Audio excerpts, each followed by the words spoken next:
सुरु भयो साथीहरू, दुनियाँको सबैभन्दा खतरनाक क्रिकेट लिग सुरु भयो। यासेराजले पहिला ब्याटिङ गर्यो। ईशान किशनले एक्लै 80 रन ठोक्यो। 38 बलमा 8 4 र 5 छक्का। स्ट्राइक रेट 210 को। यो मान्छे हो कि मेसिन हो यार।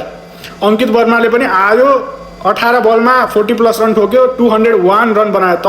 तर आरसीबी को वान मैन आर्मी बनेको डफलीले 4 ओभरमा 3 विकेट मात्र 22 रन दिएर आईपीएल को डेब्यूमा यस्तो पर्फर्मेन्स गर्यो कि वाह रे वाह। 202 रनको टार्गेट धेरैले सोचेको थियो आरसीबीले हार्छ, तर देवदत्त पडिक्कलले फिल्डमा आए र तुफान ल्याए। मात्र 26 बलमा 31 रन र घरको राजा विराट कोहली त छँदैछ, नट आउट खेल्यो। रजत पाटीदारले पनि 12 बलमा 31 रन ठोकेर आरसीबीले मात्र 15 ओभरमा गेमलाई स्वाहा बनाइदियो। यहाँ एउटा कुरा ध्यान दिनुपर्ने छ, आईपीएल को म्याचेस टसमा डिपेन्ड हुन्छ भनेको यही हो। बलिङ किन रोज्यो आरसीबीले? किनकि चिन्नस्वामीको पिचमा दिनको खेलमा ब्याटिङमा राम्रो हुन्छ। यो क्याप्टेनको स्मार्ट डिसिजन थियो, तर त्यो डिसिजन नै म्याच जिताउने की थियो। र तपाईहरुलाई के लाग्छ, आईपीएल 2026 मा आरसीबी च्याम्पियन बन्ला? यदि बन्छ भनेपछि हजुरहरुलाई छँदैछ, कमेन्टमा ड्रप गर्नु होला।